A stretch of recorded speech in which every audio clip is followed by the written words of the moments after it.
I described making presentations as being exactly the same as writing a report, minus the boredom It plus is. personality. You measure a report by how many people operationalize your recommendations. Brilliant, brilliant, brilliant. Yeah, a No presentation is exactly the same action, thing. no value. Yeah, yeah. No action, no point.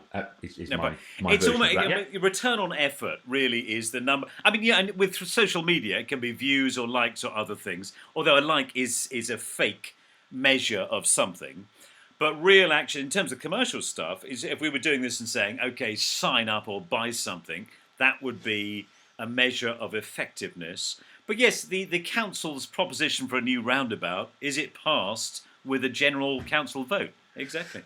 yeah. So most presentations are like that. I mean, you and I, we tend to talk about things like the big stage stuff where you've got 1,000 people in the audience, but actually, the vast majority of presentations that the vast majority of people make are things like presenting to the board, explaining why a project is over budget, behind timetable, or pitching a business plan, Yeah. or getting investment, or something along those Exactly. lines. It's getting 10,000 quid, or yeah, it's Yep. getting permission to do something.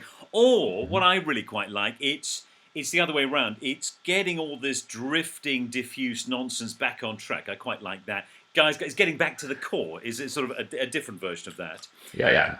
Do you remember that fake, quite fun, entertaining thing? So you get a crowd of generalists, and you say, "How many presentations do you make a year?"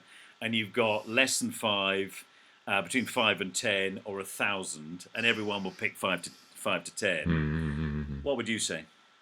The average schmo in the street. Oh, Schmo on the street. Trick question. Um, It's a trick question.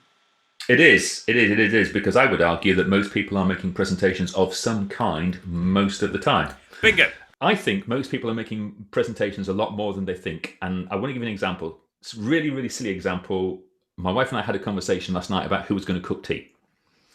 And we both had a conversation. She went, I think you should cook and do this. And I countered with a presentation about why I thought she should cook.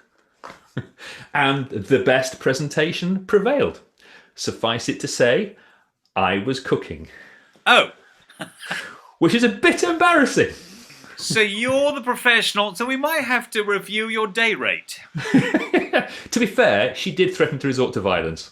Oh, okay. So we're really moving into my other day job, which is conflict mediation. That's the Good, one. very Yes. good. What I like about it is my wife used to work for Relate as a relationship counsellor, and there's a question about how much our marriage is, frankly, a case study for her.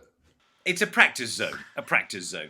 It's It funny, is. It is. To be fair, it's a 36-year-long case study. there you go. Okay. My wife is a mediator, and I used to say we never argue, but what the truth is, I never spotted us arguing because I just used to make the tea and do the gardening. You were manipulated. So we probably need to wrap up, but it's a really rubbish joke we can use at this point, which is as a bloke saying, what's the secret of your marriage? How long have you been married for so long? And this guy goes, well, it's very simple. I make all the long-term important strategic decisions, and my beloved makes all the short-term tactical decisions. And I'm happy to report that in 25 years of marriage, there have been no long-term strategic decisions required. Exactly, exactly. So I worry about nuclear power, and she worries about the shopping. You and I are new men, although what we said in the last 5 minutes looks Probably not. Although to be remarkably like the fair, opposite of that. my family has I really need to go at this point. My family has a WhatsApp group, and one of the games we play on this thing is we put a quote on, and everybody else has to guess who said it.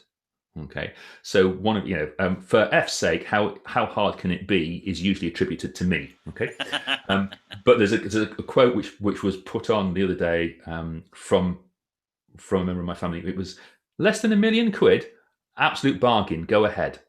Nice. That's my wife's level of working with stuff. I'm working in thousands. She's going less than £1,000,000. I hereby authorize it. Yes, exactly. What? Why did you ask? Very good. Yes. So, Simon, give us a what- punchline. What should the viewers and listeners take away from this sophisticated diatribe, discourse, and dialogue? Start with the end in mind. Start with what it is you want your audience to do, then figure out the best way of doing it with that audience, and then figure out what resources you need in order to make that happen. And only then do you go about creating the content for them. And don't vomit on slides. Exactly. A vomit before is good. Pre-stage nerves are good. On the stage, on the keyboard, not so good. Less so. Simon, presentation genius. You know that. You invented it. Well done, mate. Well, I Maybe we'll didn't. see you. My publishers invented it. No. I wanted to write a book called "How to Make Your Presentation Slightly Less Crap," and they There is said that book. wouldn't sell. The guy in New Zealand has got that. It's not you. Your PowerPoint is crap. Is a book title. Really? I've missed that one. Yeah. Nice guy. Yes, nice guy.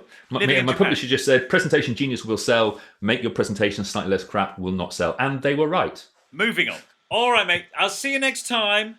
Take care of yourself. And viewers, thank you so much for sticking with us. I know it hasn't been easy. Yes, I think they, both of them stand up and take a bow. Oh, truth hurts, mate.